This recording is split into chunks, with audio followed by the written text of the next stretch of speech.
Hey guys, just got done watching Wolf Creek 2 and it was made in 2013, 8 years after the original movie, Wolf Creek, which was made in 2005.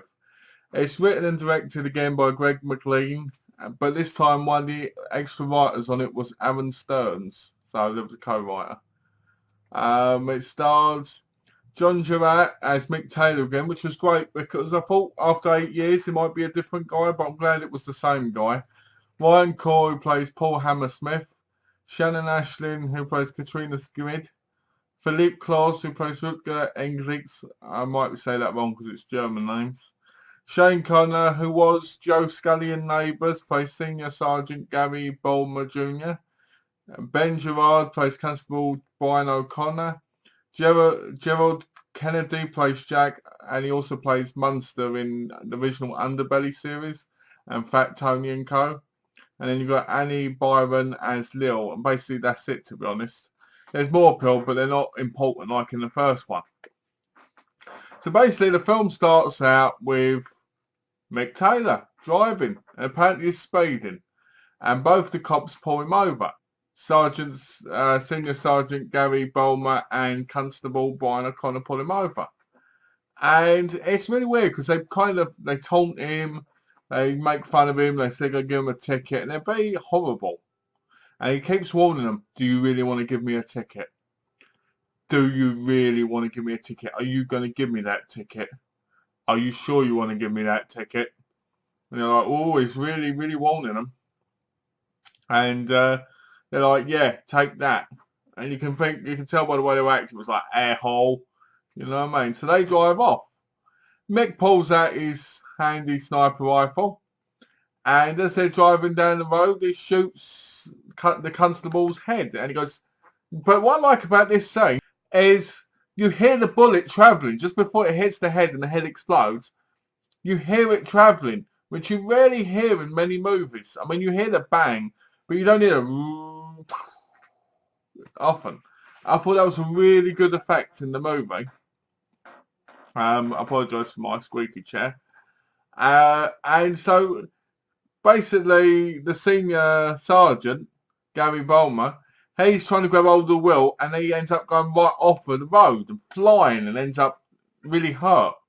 So Mick Taylor basically walks down there with a gasoline tank or a petrol tank, whatever you want to call it, in his hand. And he thinks to himself, where's the other guy gone? And the sergeant was basically crawling on the floor, hurting that.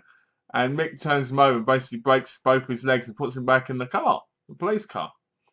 And he's like, and what was it the police officer said? Oh yeah, they're going to find us and they're going to know what you did. And he goes, meh. And he basically goes like this and throws his thing in there and it sets the light. And you're like, wow, this is going to be good. But at the same time, you're thinking, is it going to be like the first one? Because at the moment, it doesn't feel like it. So then we basically meet two hitchhikers who are basically two travelling hitchhikers. And that is Katrina and Rutger, who are both German. They talk German throughout the movie. And they want people to give them lifts. You know, like hitchhikers. Well, some people obviously don't Rutger gets angry about it, and you're like, well, in today's society, mate, you shouldn't get angry because most people won't do it because they're worried about getting killed. You know, why are you even trying to do it yourself? So they get a lift from like one trucker, and then they try and get a lift from someone else, and then it's night time and they're in their tent, and Mick turns up and he starts telling Rutger about how there's signs that say you can't be here, and Rutger basically says, I don't believe you.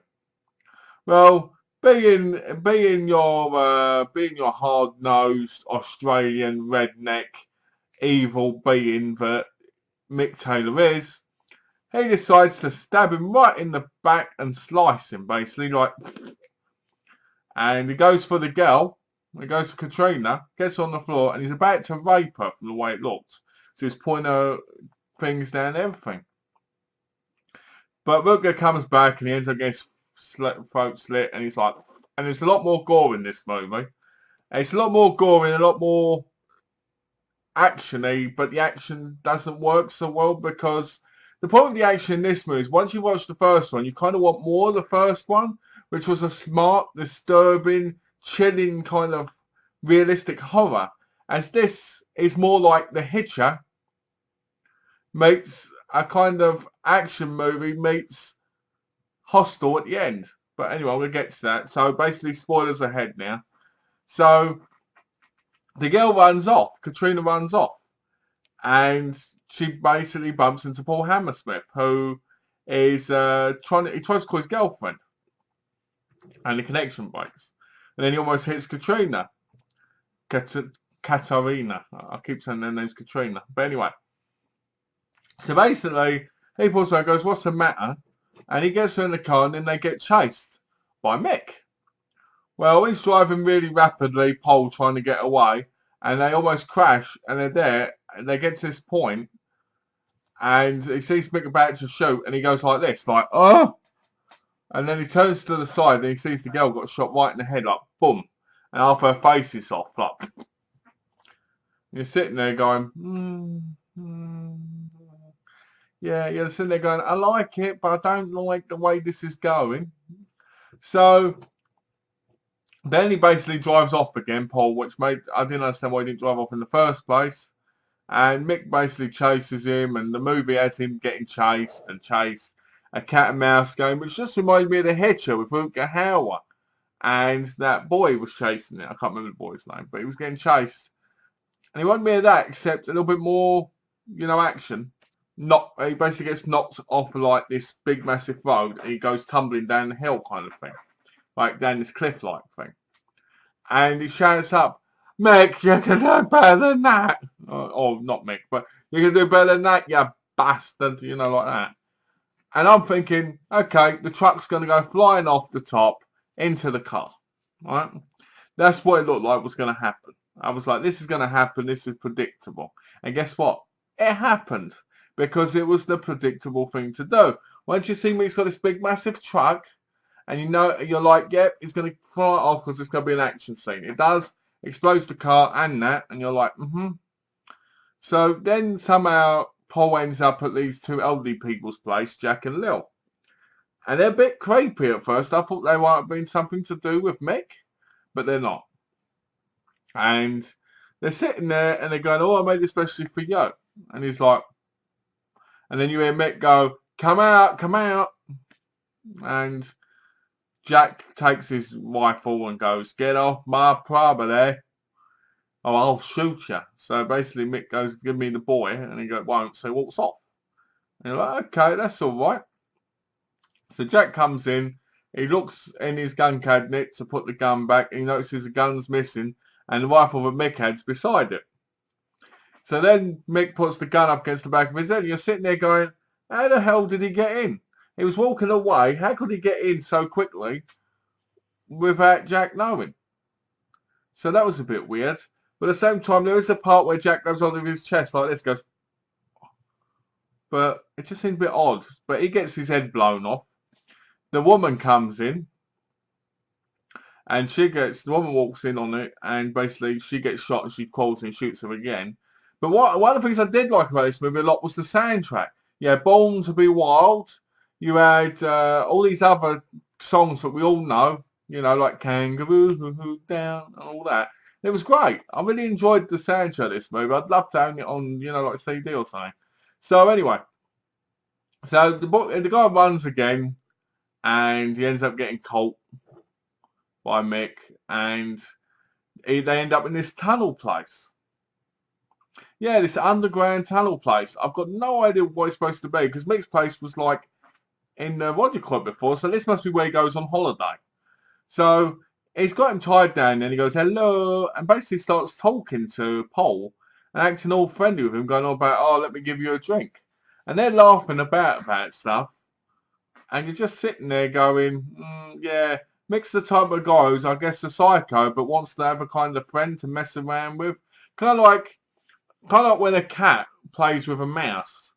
They don't care about the mouse, but they play with it and torture it for its own amusement because it's sadistic. it's in the cat DNA, and this is what's in Mick's DNA.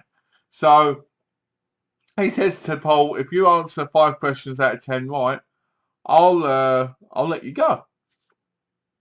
So they're sitting there, and Paul's answering some of the questions. He's answering some of the questions right, and he's getting them really good. And he goes, how do you know? To Paul. And he goes, because I learned history major. But I'm, and I'm like, woo, yay, come on, Paul. But then you're sitting there going, he's not going to survive, surely. So anyway, basically Mick ends up cutting off a couple of his fingers. He kind of gets out free, and he's running around, and his tail's trying to get away. And he comes across all these women's bodies and that have been rotting, and it's like really, ugh. And all of a sudden one jumps up at him like this and goes, help me, help me. She looks really pale, and so he runs away.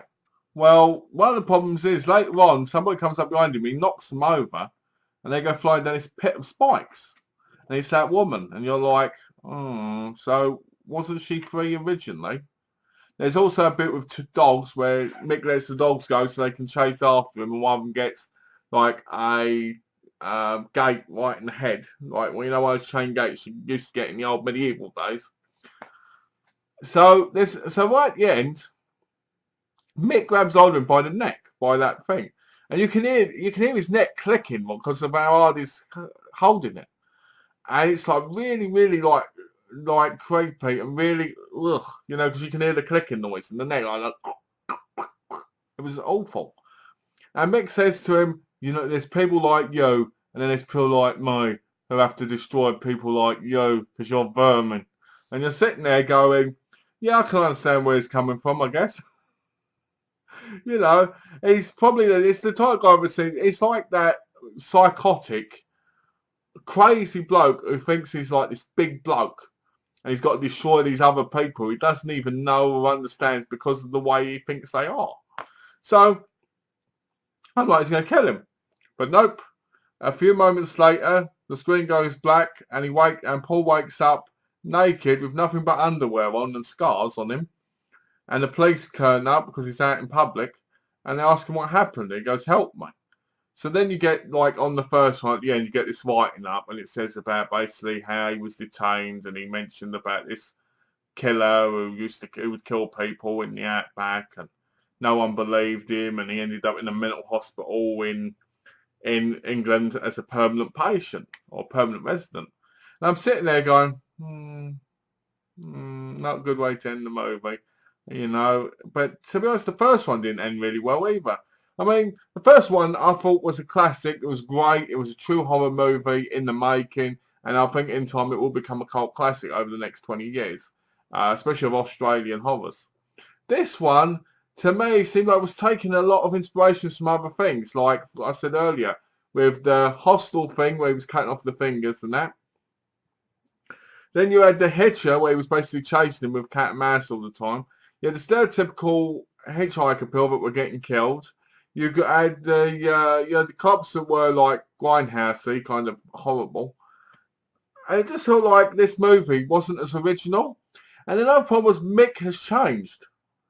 What I mean by that is he went from like being this quiet, kind of dark, making fun of you kind of person to somebody who's constantly sniggering and constantly got this, right? And saying one-liners like Freddy Krueger or something. What I do like about Mick, if I'm honest, is I like how he can go from being very friendly, and you see his change in his face, the friendliness and like the kind of, I want to help you, to I want to destroy you. It can happen in seconds, and you feel it coming, and that's where the tension is. But the problem is, you can get to know Mick more than you do any of the characters. So you end up cheering for Mick more. And in reality, you want to cheer for one of the victims, if you know what I mean. So I found out there's going to be a third one that comes out soon, which I'm going to look forward to watching. Because even though Wolf Creek 2, in my view, wasn't as good as Wolf Creek 1 when it came to the actual story and the fact that it was more dark and scary in the first one because it was very realistic.